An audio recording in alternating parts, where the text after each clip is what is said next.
Hello guys, welcome back to the channel. Sony showed more of Gran Turismo 7 at the showcase event that just ended, and there's quite a lot to go through on this one. First up, let's talk release date. The game is officially scheduled for release in March 4th, 2022, assuming of course that it doesn't get delayed again. It's a lot closer than I expected, to be honest, all things considered, but I'm happy we won't have to wait much longer. Again, assuming it doesn't get delayed again. I wanna be excited, but I know there's a chance I may get disappointed, so I'm trying to keep it in check. They opened up with a few cinematic shots that show dynamic time of day. Ray tracing is also everywhere, but we still don't know if it's gonna be used in races. The old style overhead map is now in full 3D, and that's where you have access to all of the features in the game. We can see icons for the Scapes, arcade missions, driving school, settings, customization, garage, dealership, online, and what looks to be a museum feature which I'll get to later on in the video. But there's also a few icons I have no idea about. For example, we have the GT Cafe icon, which we have seen before in an older trailer, but they haven't talked about how that one is gonna work.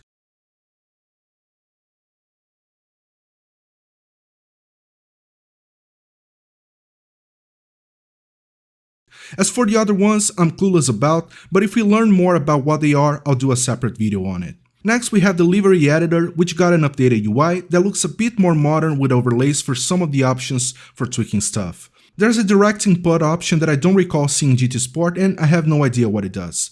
At the bottom right there's also something called low speed, again, no idea what it does, but for this one I have two guesses.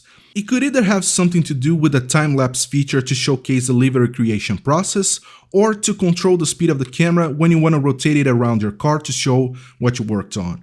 You can also choose to use glossy decals, and there's also an option to hide certain layers without deleting them, and I don't recall having seen those before either. Moving on to the Scapes feature, we can see there are 2,671 spots, which is more than what's available in Gran Turismo Sport, and there's also a lot of new locations as you can see on the shot of the landing page. There's also separate controls for aperture and background blurring, which is a new option in Gran Turismo 7.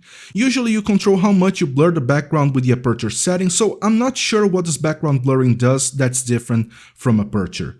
There's also a new option called camera height, which should probably give you more flexibility when you want to use one of the photos as a backdrop for your cars. It's pretty limited in Gran Turismo Sport, so I hope this means we have more freedom in Gran Turismo 7.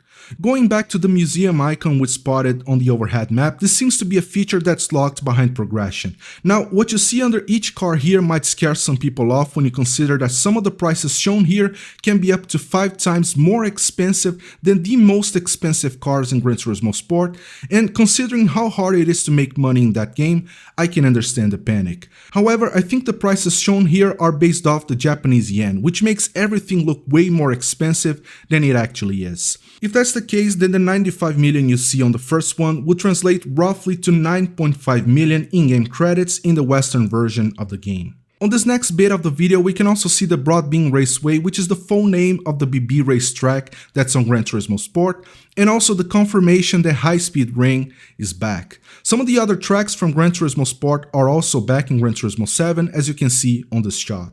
Now let's talk customization, which I assume is the reason why many of you are here. It's one of the most requested features that's missing in Gran Turismo Sport, but as you can see, it's back in full force in Gran Turismo 7. The same thing I said about the pricing of the museum cars apply here. The supercharger here, for example, would probably cost around 190,000 in-game credits in the English version of the game. I know this can be a bit confusing because the video is in English, but the currency is probably based off what it costs in the Japanese version. There are 5 spec options at the top to which you can customize your car.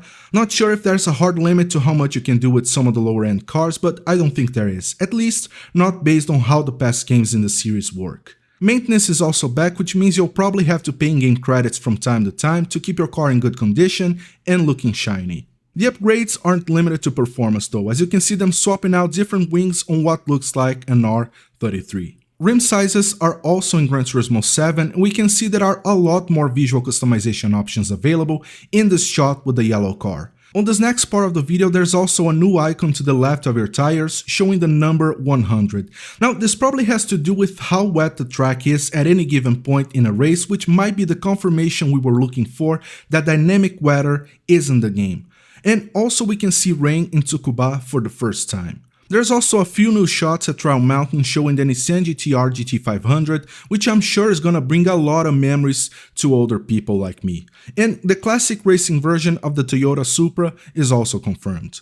You might remember that the developers had promised a Lamborghini Vision Gran Turismo for Gran Turismo Sport that was never added to the game, and well, it's in Gran Turismo 7, as we can see in this beautiful shot of the interior of the car. And almost immediately after, we see the Porsche 917 Living Legend, which is another car that was promised and never delivered in Gran Turismo Sport, but at least we're getting it in Gran Turismo 7. Well, that's all I could spot by myself by going through the video frame by frame, and I'm sure there are a few stuff I probably missed. If you spot anything else, please let me know in the comments down below, because I'm just as excited as you guys are to learn more about the game. That's all I have for this one. Hit the like button, subscribe to the channel, and I'll talk to you on the next one. Bye.